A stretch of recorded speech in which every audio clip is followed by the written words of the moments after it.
Welcome back, my students, to a brand new episode of Comic Class. In today's lesson, guys, we'll be looking at Stan Lee and John Romita Sr.'s The Amazing Spider-Man issue 45, Spidey Smashes Out.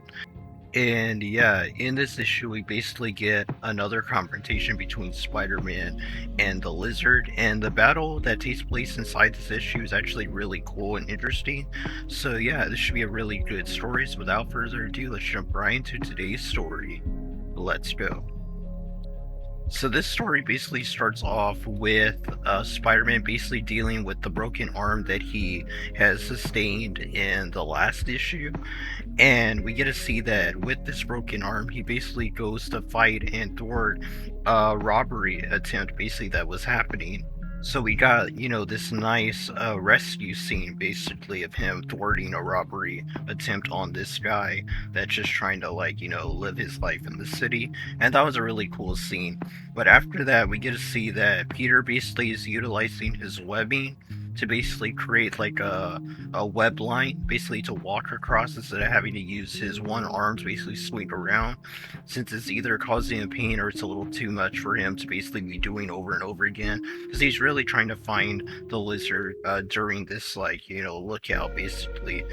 And we get to see that the lizard basically goes back to his apartment, or to the home of Kirk Connors, and he himself doesn't recognize that he himself is Kirk Connors. He refers to Kirk Connors as another person, and he actually believes he is another person, but he basically goes to his home basically to try to get the notes that Kirk Connors basically had to use the formula to make the reptiles basically more sentient like he is, and be able to use them as like a reptile army to take over the world. So he basically gets angry when he figures out that he doesn't have the knowledge in order to read the formula equations and stuff like that in order to make the formula that he needs to turn the lizards and the reptiles into his army, and to make them more smarter and sentient basically. So he basically goes off and to go try to find Kirk Connors, which I guess, like I said, he doesn't realize that he himself is Kirk Connors. That he's transformed into this lizard-like monster. So that's a pretty cool aspect that I think leads the character in the future, and we'll see why exactly that is when he comes back in the future. But we get to see that Kirk Connors' wife and his son Billy basically kind of deal with this whole situation. His wife basically doesn't want their son to basically know that his father is basically turned back into the lizard, because this takes place a few years after the first time he turned to the lizard. So it's not like this just happened right after the first time. It's been a good amount of time that's passed since he first transformed to the lizard the first time. But we get to see that basically Foswell is trying to go and tell Peter Parker to figure out how exactly he gets those pictures of Spider-Man, but he keeps getting foiled by J. Jonah Jameson, and this time he gets foiled again by Jonah basically telling him that he wants him to go get pictures of the lizard and to bring them to him so that he can print them in the Bugle, which is interesting, and it puts Foswell off of Peter's trail basically. So we won't see that happen for a few more issues, I bet, that type of plot line. And we get to see that Betty and Ned basically are still getting ready for their wedding, so hopefully that happens soon. And Peter realizes that he's gonna have to just kind of like fake his way through having his broken arm on the same arm that Spider-Man broke his arm, which is trying to become like public news at this point. So he's hoping that his classmates don't put two and two together, and when he arrives to school, he basically uses the excuse that he basically fell off of his motorcycle basically, and that's how he sprained his arm. And his friends Harry and Flash basically buy it. We get to see Flash basically being the bully type yet again to Peter, and Peter gets an invitation from Harry for Gwen having a type of party, and Peter basically asks him why exactly Gwen's not asking him herself. And Harry just basically tells Peter that he's been spending more time with Mary Jane lately and that she hasn't really been able to talk to him. And it seems like all this stuff that's been going on basically has had Peter kind of losing track of all the stuff that he's actually been going through, which is pretty interesting. And we do get to see that Harry basically tells Peter, after Peter kind of like tells him about the problems he's dealing with financially and all that, that his dad might be able to give him a job at his factory, basically his laboratory. So we'll see, or I think it's a company. So we'll see if Peter takes that job offer. in the future. But yeah, so we get to see basically that Peter is thinking about Gwen Stacy, thinking about his relationship with Mary Jane, and just how everything's going. And we get to see Aunt May basically talking to one of the ladies that's at that resort that she's at, or that vacation place, and basically telling her that the lizard is basically in New York again. And Aunt May doesn't let it get to her and says that Peter will make sure that he stays safe in that. And we get to see that Peter basically at that moment is swinging in New York City, basically looking for the lizard before he can, attack anyone or do something really bad, or even, enact his plan to get all the lizards and reptiles in the world to follow him and become an unstoppable army. But we get to see that Peter basically goes to all these different places and eventually lands himself into the zoo, and he sees that there's a paper basically saying that there's going to be a reptile exhibit or a collection of reptiles in Philadelphia or something like that, in the Hall of Villa in Philadelphia.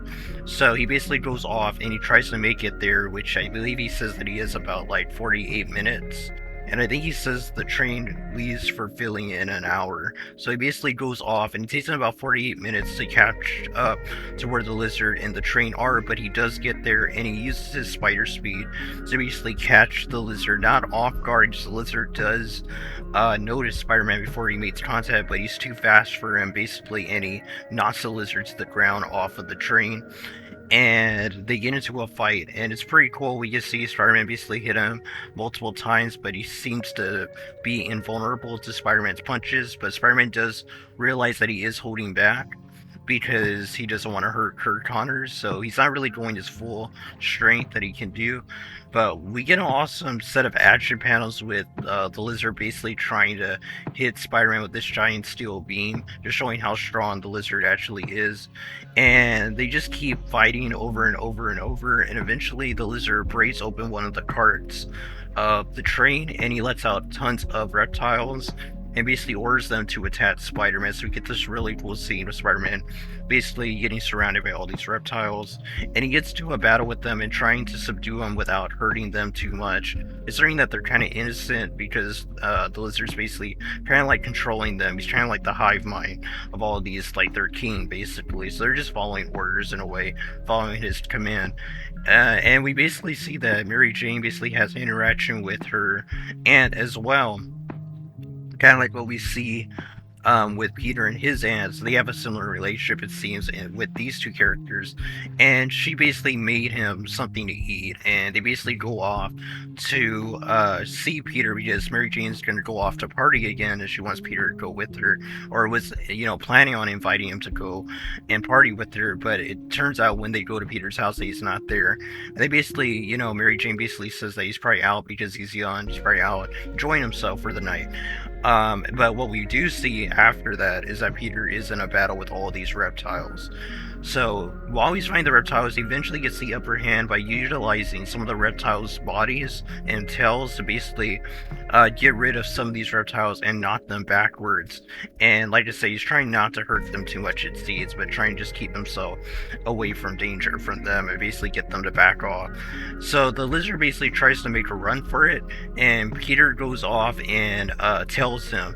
So he grabs the side of the train, and the lizard basically smacks him with his tail, which is very strong. It was able to smack Spider-Man off of the building in the last issue, if you remember the battle that we got in the last issue. But Spider-Man basically shrugs it off, and he lands an awesome kick on the lizard. The lizard gets mad at this and literally breaks steel. He rips steel from the train and throws it at Spider-Man, which just shows the level of strength the lizard has. But Spider-Man's agility basically lets him dodge it really fast. He gets the lizard basically to get angry by mocking him, and he basically runs to one of the carts and basically has an idea to how he can beat the lizard. So he opens one of the top of the carts and dives in there, basically hoping that the lizard's going to follow him. The lizard, in his rage basically and his anger, basically how angry he is, he basically jumps in there after Spider-Man, and Spider-Man closes the door once he's in there. And right off the bat with the color scheme, something's different about this whole situation. And Spider-Man slash Peter basically says he has to fight quit, he has to act quit, and not let Lizard figure out what exactly is happening and where exactly they're at. And because the Lizard is pretty smart, since he is still Kirk Connors in a way, Kirk Connors is in there somewhere, so he needs to make sure he doesn't figure out what exactly is happening. So they are engaged into a fight, and eventually the Lizard realizes that his hits are getting softer, he's getting weaker, and he's getting slower. And eventually he just like collapses onto the ground, wondering what exactly is happening to him. It is where Spider-Man reveals that him being a lizard means that he's like warm-blooded, so that means that he can't be in the cold. So that basically means that, even though he can thrive in warm temperatures, when he's in cold temperatures, he's basically useless.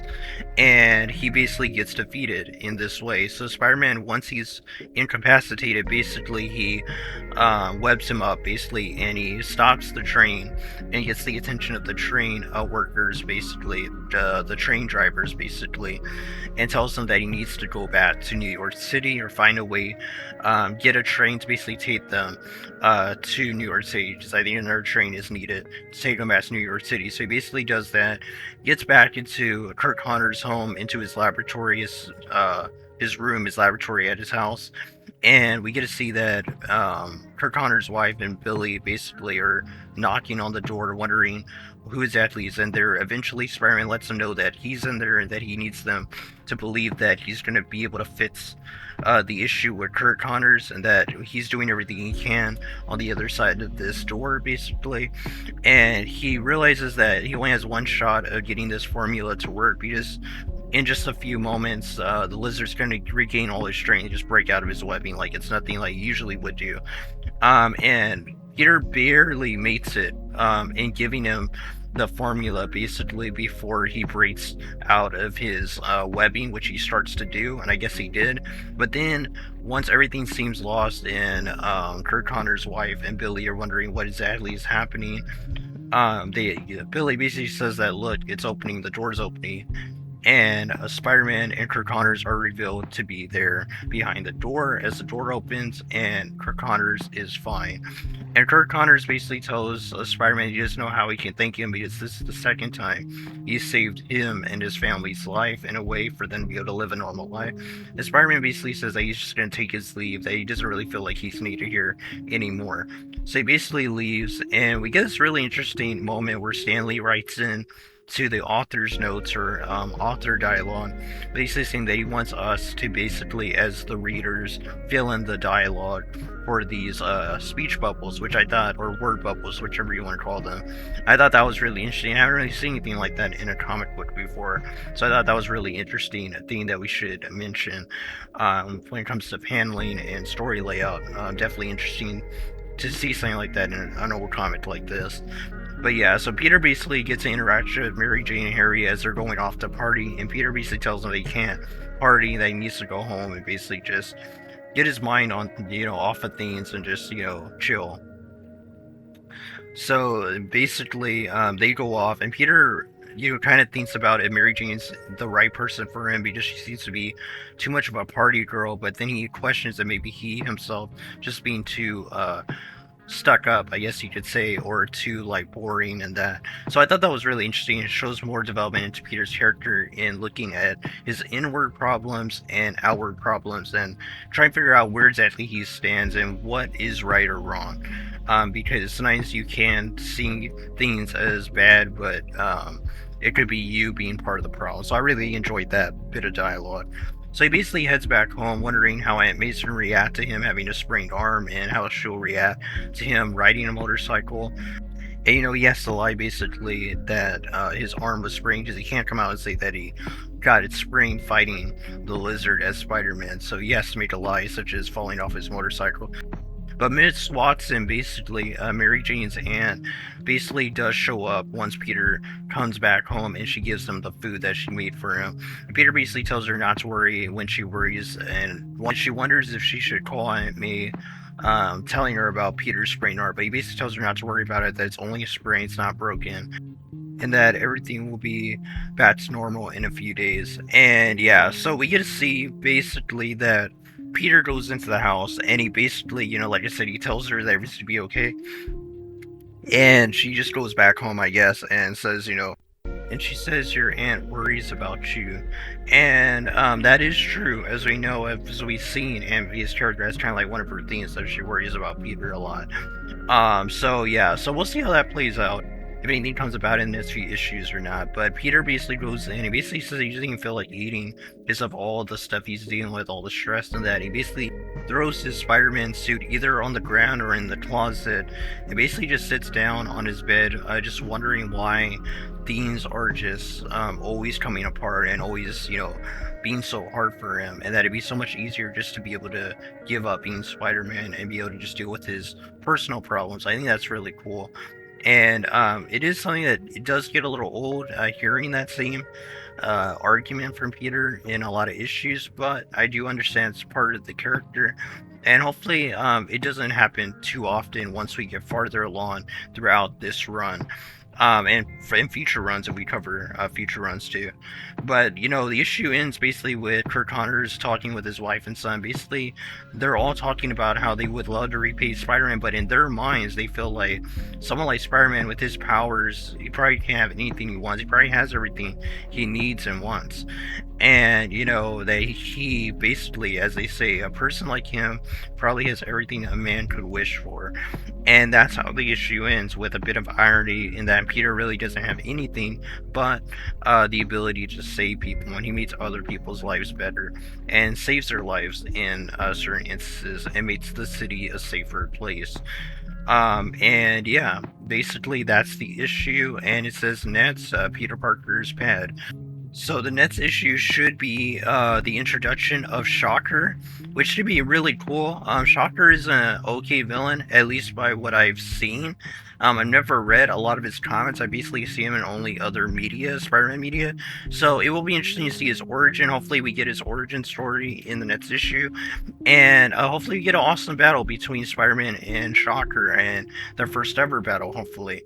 And yeah, so I'm looking really forward to next issue. We will have it out probably next week. So if you're enjoying the Spider-Man run review, I do recommend you share the video on social media platforms to help grow the channel. We're going to be trying to get a review out every week we're trying to finish the John Romita Senior and Stan Lee run.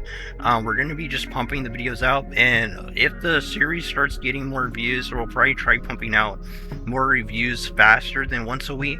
But for right now, I kind of want to spread out my content and bring a lot of different content. That's why we're not just dropping Spider-Man videos like every day. But if you're into Spider-Man, we are covering the modern run that just came out with Zeb Wells and John Romita Jr. So, which is kind of ironic, just recovering his dad's run right now with Stan Lee. But yeah, and that's been pretty good, the first two issues of that. So the link for that will be at the end in the end card for that playlist to check that series out. And the playlist for this set of videos, this run, will be on the end card as well. If you haven't already checked out the previous issues in this run, like I said, we're going to be covering every week, so don't miss a video. And if you want to support the channel, you can donate to the Cash App down below. It helps grow the channel. It helps me bring more videos out faster and make this channel hopefully full-time in the nearby future. But until next video, guys, God bless you. Until next lesson, keep on reading those comments.